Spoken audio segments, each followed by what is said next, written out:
शेतकऱ्यांच्या संपूर्ण कर्जमुक्तीसाठी छत्रपती संभाजीनगरात शिवसेना उद्धव बाळासाहेब ठाकरे पक्षानं जोरदार ट्रॅक्टर आंदोलन छेडलं। यावेळी विरोधी पक्षनेते अंबादास दानवे आक्रमक झाल्याचं पाहायला मिळालं। पोलिसांनी उभारलेले बॅरिकेड स्वतः हटवत दानवेंनी सरकारविरोधात जोरदार घोषणाबाजी केली। शेतकऱ्यांच्या मागण्या तात्काळ मान्य न झाल्यास आंदोलन आणखी तीव्र करण्याचा इशाराही दिलाय। हातात ट्रॅक्टरचे स्टेअरिंग, शेजारी चंद्रकांत खैरे आणि मागे हजारो कार्यकर्त्यांचा जनसागर। अशा वातावरणात ठाकरेंच्या शिवसेनेनं सरकारविरोधात रणशिंग फुंकलं। शेतकऱ्यांची कर्जमाफी, पिकांना हमीभाव आणि शेतीविषयक प्रश्नांवर सरकार अपयशी ठरल्याचा आरोप करत आंदोलनकर्त्यांनी जोरदार निदर्शने केली। दरम्यान पोलिसांनी लावलेल्या बॅरिकेडसमोर आंदोलन अडवण्याचा प्रयत्न होताच अंबादास दानवे आक्रमक झाले आणि त्यांनी स्वतः बॅरिकेड हटवत आंदोलन पुढे नेलं। या घटनेमुळे परिसरात काही काळ तणावाचं वातावरण निर्माण झालं। शेतकऱ्यांच्या न्याय हक्कासाठी संघर्ष सुरूच राहणार असल्याचा निर्धार यावेळी आंदोलनकर्त्यांनी व्यक्त केला। आंदोलन मागच्या आठवड्यापासून चालू आहे। याच ठिकाणी मागच्या रविवारी आंदोलन केलेलं आपण सगळे होता। फसव्या कर्जमाफीचा अध्यादेश आम्ही इथं जाळलेला होता। ही जी कर्जमुक्ती आहे ही फसवी आहे। आम्ही सांगितलं नको अटी नको शर्ती, आम्हाला ही संपूर्ण कर्जमुक्ती। उद्धवजी ठाकरे साहेबांनी कर्जमुक्ती केली होती। एका थंबवर 32 लाख शेतकऱ्यांचं कर्ज माफ 2 लाख रुपयापर्यंत झालं होतं।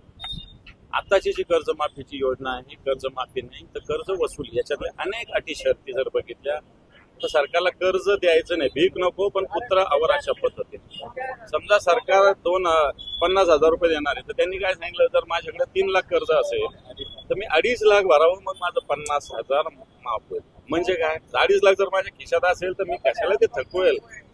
एक नवं जुनं सरकारचा थकीतचा अर्थ काय आणि रेग्युलरचा अर्थ काय? रेग्युलरचा अर्थ असा आहे की 2019 पासून दरवर्षी नवं जुनं केलं पाहिजे।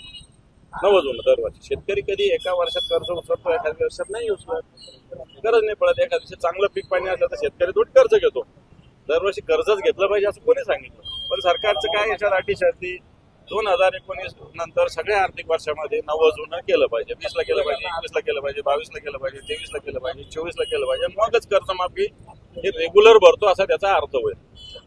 मला असं वाटतं अनेक अटी शर्ती, मी याच्यावर 2 तास बोलू शकेल एवढ्या अटी शर्ती त्याच्यामध्ये आहेत। मला असं वाटतं उद्धवजी ठाकरे साहेबांची कर्जमाफी दिली होती, एका थंबवर दिली होती। 2 लाख रुपये शेतकऱ्यांचे एका फटक्यात माफ झाले होते। तशाच पद्धतीनं संपूर्ण कर्जमुक्ती दिली पाहिजे। एक राजकीय पक्ष आहे, रात्रीपासून ऑपरेशन टायगरच्या जोरदार हालचाली सुरू झाल्या आहे असं बोललं जात आहे की एक वेगळा गट स्थापन केला जाऊन। मला असं वाटतं हे टायगर बेगर जे आहे ना, काही लोक असतील, मला माहिती नाही त्याच्यात, आणि जनतेचे प्रश्न महत्वाचे आहेत। एका पक्षाकडून निवडून यायचं दुसरं जायचं असं मला असं वाटत नाही शिवसेनेचे कोणी लोक करतील। पण ते करण्यासाठी दबाव आणणारे कोण? त्यांना एवढी सत्तेची भूक का लागलेली आहे, एवढी चटक का लागलेली आहे? तुमचं सरकार व्यवस्थित चालू आहे ना, मग याला फोड, ममताला फोड, समताला फोड, याला फोड, हे धंदे का करताय? असं म्हणाले होऊ शकतं ना, दबाव टाकतातच। दबाव साध्या नगरसेवकाच्या उमेदवाराला दबाव टाकला जातो, अधिकाऱ्यांना फॉर्म उडवण्यासाठी दबाव टाकला जातो। मग या अशा आमदारांना नसेल असं थोडी दबाव असेलच। विधान परिषद निवडणूक आता 2 दिवसावर आलेली आहे। अनेक ठिकाणी तुमचे उमेदवार एकाकी मिळले, महाविकास आघाडीकडनं प्रचार होत नाही। आता धाराशिवचंही असंच सांगण्यात येतंय, फक्त तुम्ही एकटेच तिथे गेले, तो उमेदवार एकटा फिरतोय। मला असं वाटतं माननीय उद्धवजी ठाकरे साहेबांनी मला जबाबदारी दिली, मी या मराठवाड्यातल्या 8 जिल्ह्यात जाऊन आलेलो आहे। आणि तसं पाहायला गेलं तर परभणी आणि संभाजीनगरात आमचे उमेदवार उभे आहे। आम्ही प्रभावीपणे प्रचार केला आहे, 4-4, 5-5 मतदारांना भेटलेलो आहे, बैठका घेतलेल्या आहे। कालही आपण पाहिलं असेल संभाजीनगरात मोठी बैठक झाली। धाराशिवलाही मी गेलो होतो, सगळ्या धाराशिव असेल, लातूर असेल, बीड असेल, तिथल्या सगळ्या लोकप्रतिनिधींना भेटलेलो आहे। काँग्रेसचा उमेदवार तिथं आहे। मला असं वाटतं माझी जबाबदारी अलायन्स म्हणून माझ्या पक्षाचे लोक त्यांच्या मागे उभा करणं एवढं आहे, एवढं आम्ही केलेलं आहे। बाकी जबाबदारी त्यांची पळवा पळवी नाही, पण प्रलोभन निश्चित येणं चालू आहे। नांदेडच्या देगलूर दादाच्या राष्ट्रवादी गोव्यात मजा करताना पाहायला मिळतात। नांदेडच्या देगलूर दादाच्या राष्ट्रवादी नगरसेवक गोव्यात मोज मस्ती करताना पाहायला मिळतात।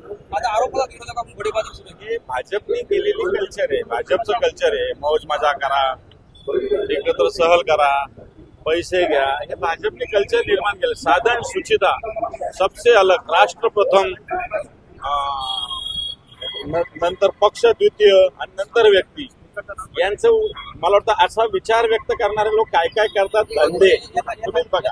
उद्धव ठाकरेंनी एक भावनिक आव्हान केलं आहे या सगळ्या टायगर ऑफिसर. आज माझा दिवस नाही, आज माझा दिवस माझा असेल. सत्य आहे, आज आम्ही संघर्ष करतोय. आम्हाला पावलोपावली अडवणूक होते. आता इथं पोलीस तसे अतिरेकी येणार इथं असा बंदोबस्त लावला. रोज मर्डर होतात शहरामध्ये, एक पोलीस जात नाही तिथं, कुत्र जात नाही तिथं. एक पोलीस गेल्यावर तिथं पोहोचतात. तिथं अड्डे चालू आहे याचे त्या पदार्थाचे, अफूचे, गांजाचे, त्या गोळ्या काय असं त्याचं काय असंच बटन वगैरे काय याचे अड्डे चालू आहे. झोपलेले वाळू दिवसा ढवळ्या फिरतात, पोलिसांच्या संरक्षणात जातात. तिकडं पोलीस नाही, पोलीस शिवसेनेच्या आंदोलनाला. ठीक आहे, दिवस आहे, फिरतील आमच्या मागे, कशाला चिंता करायची.